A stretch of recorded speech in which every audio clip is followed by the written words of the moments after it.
Carmin. So let's talk about that time when That emotional moment for you. It's emotional because if somebody is going to ask you a question like that, you have to relive those moments that happened. Two things come to mind. One was, okay, so this is going to sound kind of crazy, but my first company, now it was started, like you said, with $200 in 2009. So I'm certainly dating myself. But we had the amazing opportunity to sell nationwide at Nordstrom stores.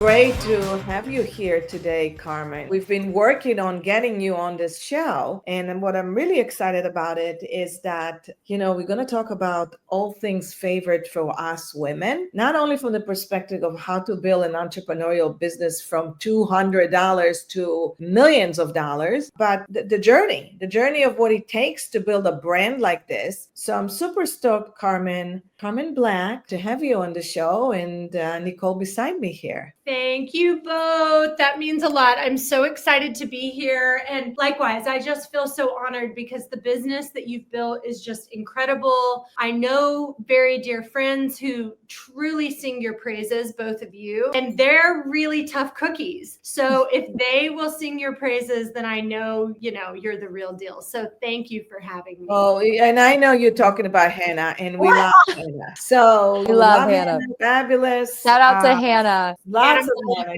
She's amazing. Yes. She is amazing. So, one of the things that I always ask every entrepreneur or anybody who started this journey, and sometimes you say, why am I even in this journey? Because you know what it takes. Up, down, and sometimes you just bury your head in deep inside those pillows and you say to yourself, not to this morning. I just don't want to get up. I don't want to leave this bed. This bed feels so good for me. I just don't want to do it today. So I'd love if you can share with us what, before everybody gets to know your big success and before we dive in the success period of time, is what in your past journey in the entrepreneurial has been one of your toughest moments that you actually buried your head in the pillow and said, that's it. I'm done. What happened? Talk to me about what happened then and what happened that made you change your mind and say, yeah, no, I'm keeping going. Oh my gosh. It's interesting because when you're asking me this question, I almost get kind of emotional. If I really allowed myself, I almost could actually just burst into tears right now. And I think because when somebody asks you a question like that, you have to relive those moments that happened. Two things come to mind. One was, okay, so this is going to sound kind of crazy, but my first company, now it was started, like you said, with $200 in 2009. So I'm certainly dating myself, but we had the amazing opportunity to sell nationwide at Nordstrom stores. Wow. And I was selling, let's see, what were we selling? Mostly jewelry.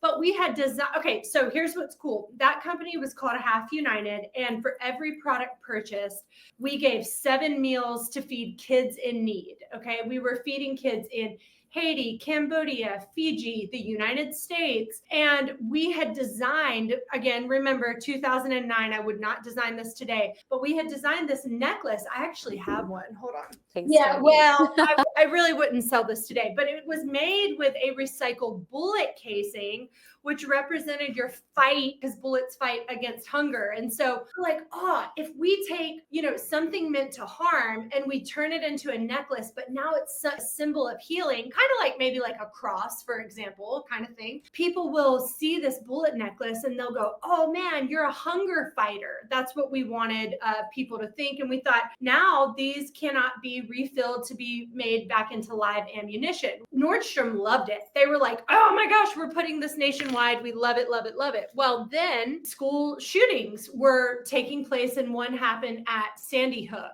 I got a call the weekend after that happened by our Nordstrom buyer. And she said, look, here's the deal. We can't sell this anymore. Like, children just lost their lives. We cannot sell a bullet casing necklace. Now, remember, our bullet necklaces represented fighting hunger. But I knew there's nothing I can say or do. She said, not only am I taking every single unit off every shelf nationwide, she goes, but I want you to buy it back. I'm like, whoa. Whoa. We had to navigate that. I said, look, I'll design a new collection of products. Let you trade us one for one. That means I'll lose a little money, but I won't lose my shirt. We did that. Still sort of floundered because it was a rush deal, but that was very disheartening. Now, the example of when I've just had extreme challenge was when I eventually, probably 10 years later, closed that company. What ended up happening with our closure was we had, during COVID, which I know COVID has rocked so many of our lives in so many unique ways, but for us, we had a manufacturer in the United States making all of our jewelry. So I'll show you guys, like, I have designed all jewelry that I have designed, like a ton, and all of that sold at Nordstrom eventually later on. So Nordstrom come back and sold this. Oh, great. Okay. Yeah, it was good. We worked them for 9 years. So, we ebbed and flowed. But anyway, so we had all of this jewelry, really beautiful, rings and all kinds of stuff, was handmade in the United States. Well, during COVID, our manufacturer in the US was basically losing their shirts. And so they outsourced our jewelry to China without asking us. We got the jewelry in, it was tarnishing. People were canceling on us. Nordstrom called for the second time and said, hey, this stuff sucks. We can't sell this. And so we got into a legal battle with our manufacturer. And I'm like, hey, I can't pay for a crap product. Like, I ordered quality for you. If you're going to give me something that customers can't even keep and own, I cannot for this. You've got to replace this and give me something better. And that went on to where it finally got to the point where I thought, I'm not massive legal fight over something that we can't control. I've done this now for, at the time, it was 16 years. I said, I think I'm done. And so, but closing that down, not selling it, just deciding to fold and sort of start over, which is what I have done, was so disheartening. And it was such a pivotal choice in my life, and something that, if anybody listening to this is facing a similar circumstance, I think I was sort of a shell of a person for about a year after that. Then, of course, you finally pick yourself up and you start over, and then you are like, wow, this is awesome. I can use all those hard lessons to my This advantage. episode is sponsored by Salon Cadence, the only global advisory network helping salon and spa and MedSpa CEOs scale to 7 and 8 figures without a burnout. This is not a do-it-yourself program. This is do it with you and for you. From profit-first system to team-run leadership. First, we fix the numbers, then we create the wealth, then we focus on CEO mindset, and we build the process with your team to give you the ultimate freedom to become the true CEO and visionary you are. We have helped thousands grow widely successful for freedom-driven companies in beauty, wellness, and regenerative medicine. If you're ready to grow, scale, and live a wealthy life, visit saloncadence.com. So you were a lot of money in it, and time. And My business or in the lawsuit? In all of it, that's all goes hand in hand. 100%. I mean, I was completely, by this point, totally invested into my company. It's what I used to be a news reporter when I first graduated college, but besides that, all I ever knew was this brand, Half United. And so to go from starting this little baby with $200 to growing and scaling it, to being faced with really tragic instance with a manufacturing partner that I thought I loved and could trust. And I mean, we were close friends. So they trusted us so much where we would pay our bills early, and we did all this stuff where we had 6-month terms with them. Like, they would hand us product. I didn't know the money for 6 months because they're like, you always pay. We've worked with you for years. And so for them to send me, and I'm talking hundreds of thousands of dollars worth of tarnished product that I could not in good conscience sell to customers, for me to be faced with, oh my God, I don't think we're going to rebound from this. I really don't think we're going to. And to say, you know what, before we're like that, like should have retired like 10 years ago, before we go down like that, I sort of had this moment where I said, I don't think I want to fight this fight anymore. I think I'm done. So, Yeah, of course. which is hard, right, Nicole? What you accomplished is incredible. Yeah. And how things ended does not mean that what you did is any less amazing. Yeah. Thank you. Yeah, that is where I think people will resonate with that for sure. When you company, it's your baby. For sure. And I'll tell you guys, the thing that I think I'm most proud about, remember that company gave meals to people with every product purchased. We had given away over 3 million meals. And we had started bread baking businesses in Haiti. We had helped start schools for kids in Fiji. We started fish farms, fruit tree farms. The things that we were able to accomplish through what I guess is giveback brand. At the time, it didn't seem like enough. I'm like 3 million meals. I want to do 300 million meals. Like that's my mentality. But now looking back, I'm like, we did that. We totally, that's really cool. That's what I love about you, Carmin, is that you always want to make an impact. Yeah. And you do think you have talent for design, and you don't just do it, you do it in a way that can help others. You're always finding a way to give back and to make things better. I love that. I had this morning show, I had April McDaniel, and she has had a big loss in her life. You know, she is definitely a visionary. She has lost her oldest son. And I asked her this question. I said, what was the pivot point? Like, because how do you come back from something like that, right? And so she said one of her biggest things that she turned into is what can I do to others that help others? Because in that process, it was the healing in all of that. Yeah. So literally having that mission in no matter what you do by helping others, it makes it worth it for you to just say, okay, screw this pillow. I'm getting up because I got another person there to help, because that is a natural healing. And so you reminded me, you know, because it doesn't matter, the loss of it, fear, and to get through this. You go through traumatic events or when something is really impactful, like, you know, we have employees leaving, you know, money suddenly is not coming the way you want it to come. The fear of not being successful and what people will say and what will people judge. Through all of that, when you went through this period of time, what lessons did it teach you that you took it into your next venture?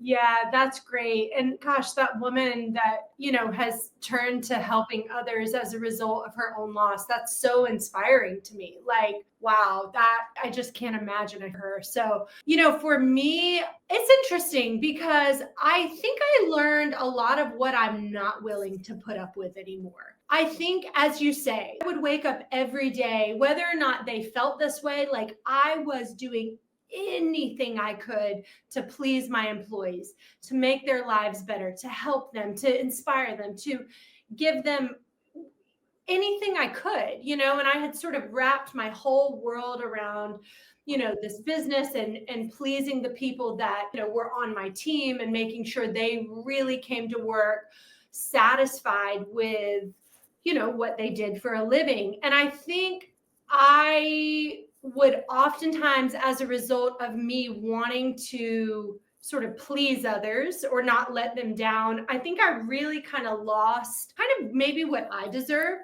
And, you know, there's some people where when you give and give and give, they appreciate more and more. There's some people where when you give and give and give, they take and they, you know, their threshold for taking grows. I think what I had convinced myself was, oh my God, if these key people well, I'm not going to say who they're.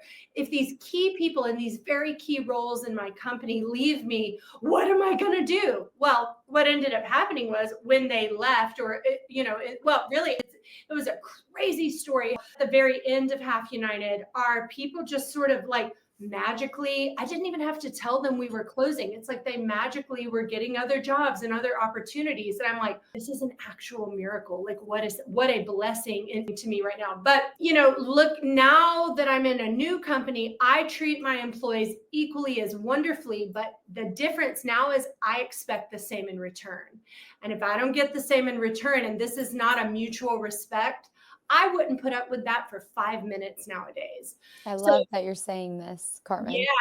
Carmen, I love that you're saying that. And I, as a like somebody who adjusts and ebbs and flows with the energy around Me me, I too. think Ronit, it can be very similar to this. What I see happening so much in the industry and with business owners as a whole is that when you start to change yourself and you start to allow this to happen to where people's energy and people's expectations are affecting how you're presenting, how you're arriving, and how you're driving your company forward, you're losing your vision.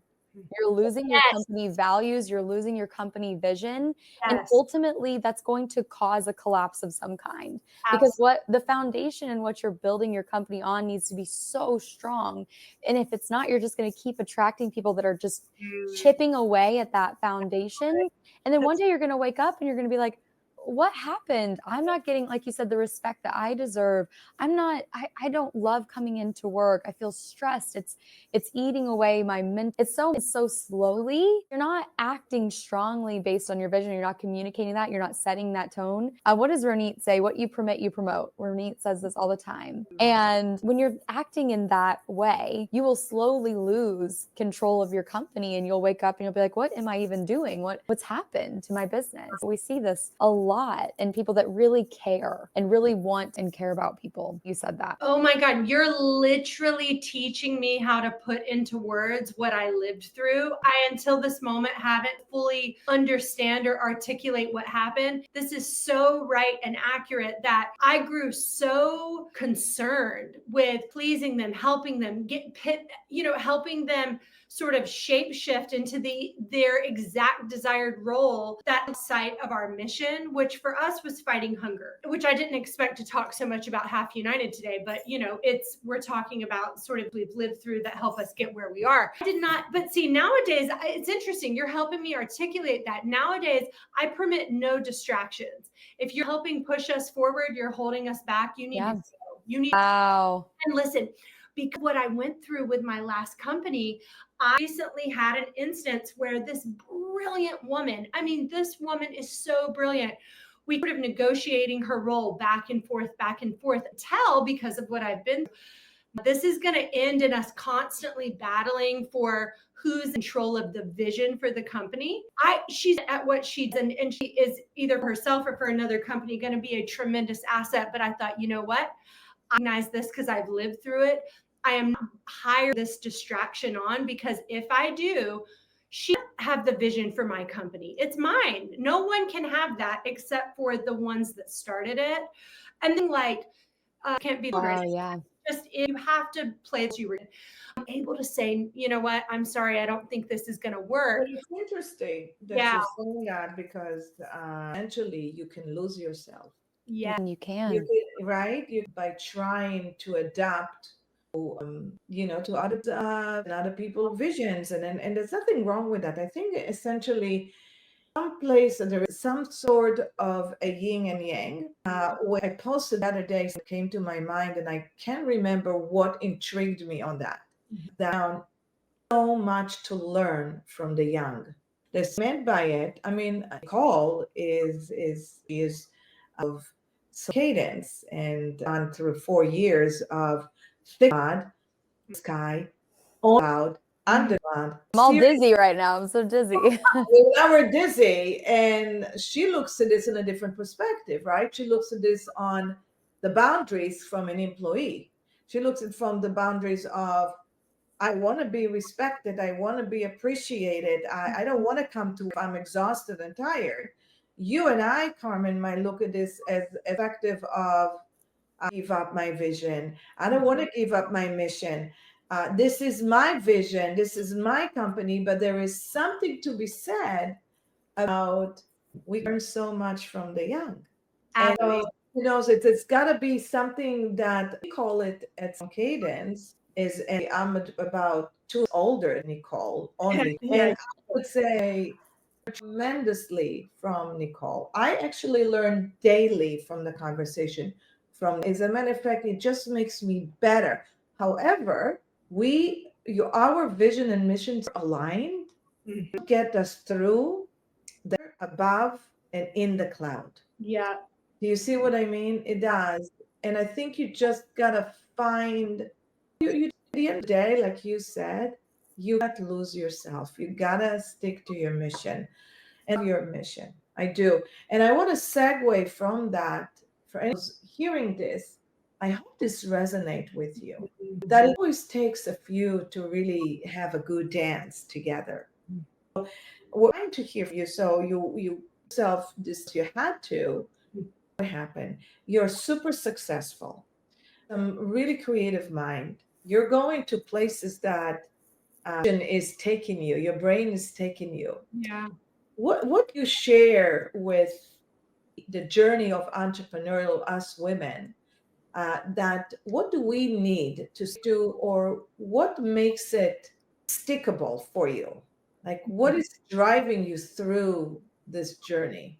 Yeah, I think for me, I I think I really love challenge of myself, not trying to be self-deprecating. I'm really not a good employee. Sort of like need to run rogue. I go big or go home. Even Ronnie, with you saying like, "Oh, you're super successful," I really have to battle that inner critic, that successful as I could be, and I think that's the entrepreneur. That's the angel that sits on one side and the demon that sits not demon, but whatever you know. Oh, I know that demon. He's here too. He's here too. Right. It's that imposter syndrome, isn't it? Well, I say like I don't know that I've ever struggled with imposter syndrome. I'm pretty good at being like, this is what I am, this is what I'm not. But I'll say that I think we're more than we think we are, and maybe we're less than we think we're not, if that makes sense. You know Oh, what I mean? interesting. I like that. Right. Yeah. And so anyway, so me, I think what keeps me fueled and going is a challenge. I definitely do though. And in fact, today I had this, and so I think it's timely. I do have those days where when the sales are not happening at the rate I want them to, or when, we can't grow at the rate I want, or something's not moving, because, we want to move and shake when it's not exactly happening at the pace I want it to. I certainly have those moments where I'm like, what am I doing? I think about the alternative of what I could be doing versus what I am doing. There's nothing else. There's nothing else. Like, Yeah. I'm here for a reason. I know I'm where I'm at. I know where I'm supposed to be. And I think I'm sort of still unfolding before me. And so I've got to keep walking forward. Yeah, I don't know if I answered that question in I a way. think that's in a bad way, but you're never going to be satisfied. Yeah. You want to try something new. You're always going to want to explore. You're always going to want to create. And such a creative person, you feel like that probably doesn't make you a good employee, but it does make you a good leader. Yeah. And people like me love to stand behind people like you and Ronit, who have such a amazing outlook on the world and see the opportunities, how you can help people, how you can create. And I just like to be the person that comes in and sees how you can make that magic happen, So I totally hear you. See, and we love people like you. Like, I am nothing without the implementers. I have just learned of myself. I'm a visionary. I can cast the vision. I can create. This doesn't mean I'm never satisfied. Okay. So I also love downtime. I dream of living on a farm in a very quiet place one day. So it's not that I'm like constantly in my personal life striving. I'm not. From a career standpoint, like you're saying, Nicole, you're right. I'm not reach what I feel is like the highest height. I'm still going to climb. Well, but of course, yeah. I want to climb with those incredible, remarkable implementers, those people that take that vision. And like Ronit was saying, they agree with it. They align with it. We don't have to be the same type of person. We just have to be right where we both see something and we're like, yes, let's go get it. And then it's sort of like playing on a team. I'll play my position, you play your position, and really we're playing to win. That's 100%. You've got to be, it's team mentality. And like I said before, it's about, are people driving you back? Yes. And this actually takes me, what you've just said to, I think we should definitely be asking you is, how do you find harmony between your business growth and development and fulfilling, your needs in your personal life, right? Because you said that in your personal life, you have very different perspective, versus your professional life. How do you find harmony between those two things? Because Renee and I don't really believe that there's like a work-life balance, because it's always ebbing and flowing, but it has to be harmonious, right? I love that question. And I love it because it's taken me 16 years to arrive at what my answer is going to be. But what I'll say is, it's not like I take my work cap off and I go home. I agree with you both. There's just a work-life integration. I'm working at 5 a.m. I'm working at 10 p.m. I mean, it just really does happen. But what I will say that I am so thankful, literally, to God that I have arrived where I am now is that I am no longer defined by my work. I'm by myself. When people compliment me, I appreciate it, but I'm not defined by it. So I love that. I do love that as well. If it goes away tomorrow, I don't care if I'm a stay-at-home. Well, I'm not a mom yet. We're trying, but I don't care if I'm a stay-at-home wife. I'll be a great stay-at-home wife, and I will have the pinnacle clean house.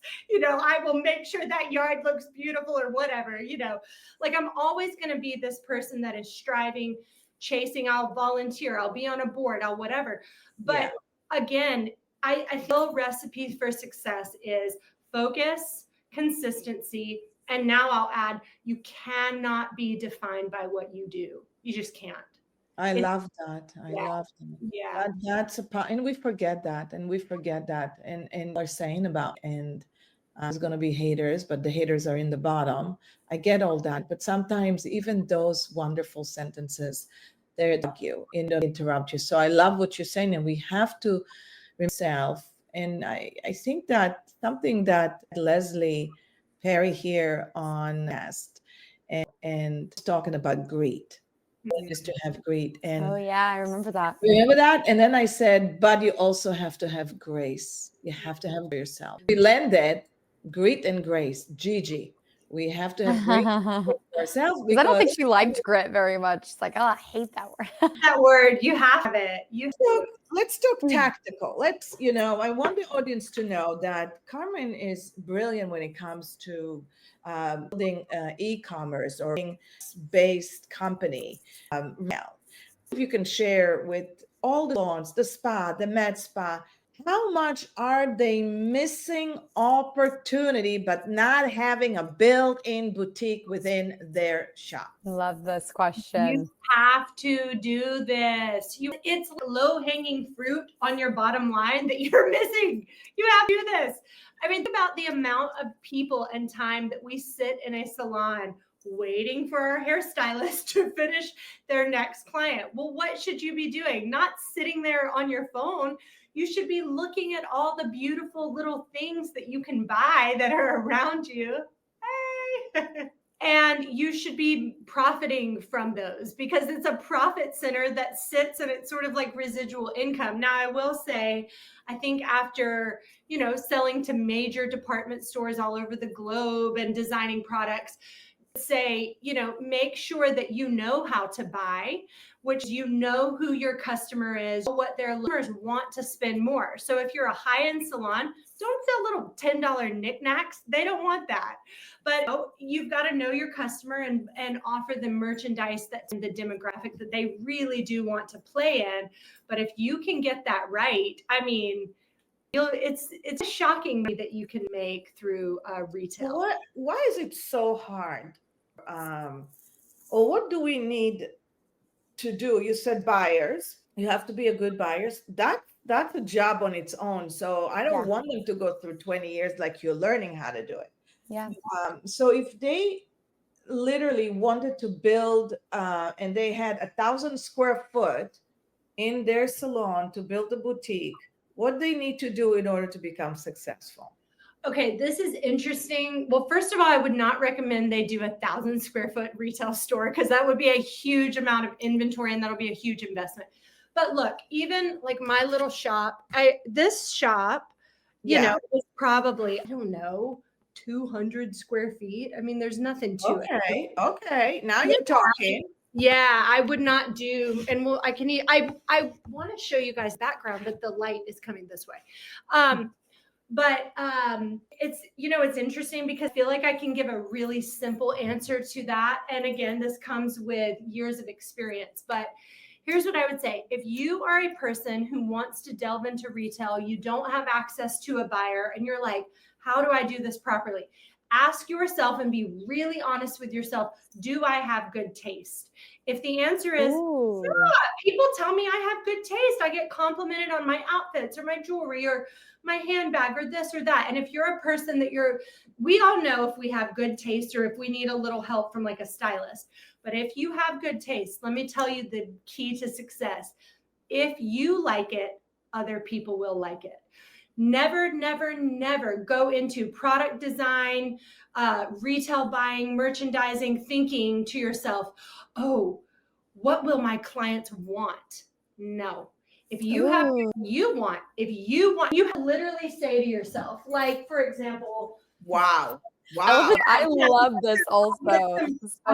So there are these remarkable candles I'm obsessed with. Now, I did not design these. These are not my brand, but I am obsessed with this candle brand. Hold on. Can we let me hold on 1 second. Let me see if I can do what Ronit did.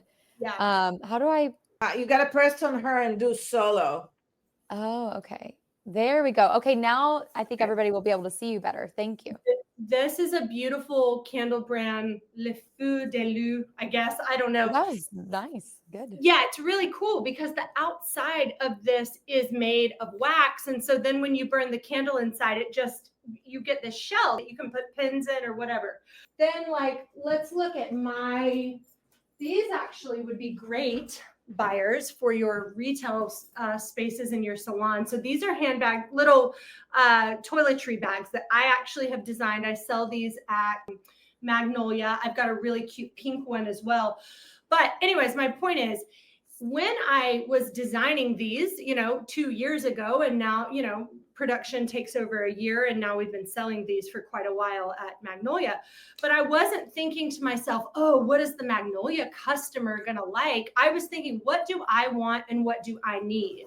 And how does this need to function for me, when I'm traveling? And what little amenities do I need to carry? Well, as a result of actually designing against what I want and what I need, because I consider that I have myself to be someone that has reasonably good taste. I love that white one. It's gorgeous. I love it. Great. Oh my gosh, they're so great. I don't know what I love better, the white one or the shiny pink. I know. Oh, I need to pull the shiny pink one down for you guys. And here's that would be Nicole's favorite. I know. I love that one. Yeah, you're so ice cream, right? I need you to send me the link right now. Yes. Okay. What I love about this, when, like you said, do you have good taste? Yes or no? Right. But also, what you have as far as taste, aren't you going to want to attract that in an employee? So if you have salon owners, spa owners, and right? You have salon owners, spa owners, and you have a storefront, and they're coming into your space to do an interview, and they're dressed like in this really cute, like emo goth way, but you're somebody who's more like a country chic. They're going to know immediately that they're not going to be a good fit. And imagine the opportunity to enforce like a dress code with this. Do you know what I mean? Because that's such a struggle for people to enforce a dress code. They don't want to have to say it. But if you're looking around you and there's this whole vibe and you're wearing yoga pants and the storefront looks like your storefront, it goes without. It's amazing. Nicole, you just hit it. Who are you going to attract? Who you are you going to attract? So if you're going to wear ponytails and no makeup, no nothing, you're going to attract that type of people. It's okay. There's nothing wrong with that. But that's what the storefront is. So I love the fact that we're coming down to your taste, and whatever the taste is a good taste. You cannot argue on scents and flavor. You can't argue on that. You cannot argue on art. There's beautiful art, there's another beautiful art, but they're all different. But what I like that you are true to yourself. If you like certain things and that's your taste, that's what needs to be in your boutique. Absolutely. And when you do that, the feeling of when people respond to it and they go, oh my God, I love this, and then they buy it, it's a feeling unlike anything else, because what it does is it validates that you trusted yourself and that you were right in trusting Yes. yourself. Okay, I'm going to throw you a curveball here now. Okay. So, and we're talking tactics. Everybody's listening to our podcast. If you're loving here, please subscribe to us, because we are going to bring you, I promise, the most incredible people to this show that you can only learn and have fun from. Okay, because that's how we vibe. If we look at this, I want to send you a curveball here. So here I am. When I started my second brick and mortar, my second salon, I decided I probably had like 100 square foot of retail, and I said, that's it, I'm going boutique now. So I went to New York, and the Javits Center, and I got bags that I love from this amazing African designer. It was amazing. And then I went and I got some great jewelry that I love so much. And I created beautiful visuals and an amazing display. And you're right. A lot of people loved what I loved. And so they bought it. They were nuts about it. Then it got stale. Then the sales were not as strong. So now what? We started something, we kick off. Okay, this is great. So here's what I always tell. It's interesting because I now help, which I didn't mean to do this today, but we could talk about how I could help you guys in this segment of the salon industry. But I am, for example, I'm helping in the British Virgin Islands with this right now. Okay. And the owner of this private island, has created a majority of her store with Carmin Black brand products. Okay. And then we picked here type, but I told her, I said, here's the deal. I do not care how, if this is selling really well or if this is not selling at all. If it is still on the shelf in 6 months' time, it goes on mega sale. Nobody, because here's what happens. Some of those clients that you say, oh, it went stale. Well, yeah, some of those clients see you every 4 weeks. Right. When a customer comes back and they see the same thing every 4 weeks, we're done. They're going to get bored. They bought it one time. They don't need it again next month. Yeah. So I will say that is something, no, you don't have to feel bad if, within a few months, and 6 months is really too long. It should be about a 3-month window. If within 3 months, something hasn't like flown off the shelves, 50% off, 70% off, I don't care. It's got to go, because we have to keep newness coming in at all times. Yeah. Or else, you're right, it's going to kind of grow boring. And then what happens is, while they're sitting and waiting, now they're back on their phones. They're not looking anymore. They've seen it. No. Yeah. Yeah, it's not exciting them. Yeah. So building, everybody who's listening there, because I've gone through this, and for salon, it doesn't mean it's not going to work. Okay. You had one side, and it was salon and a spa, or maybe it was just spa. And then you decided to add a component to it. So maybe you add to it something like extensions, or maybe you add to it a service that it's that ritual shampoo bowl that a lot of people, and the Japanese one. What? It's a whole entire new business. So you need to work it just like you did when you first started.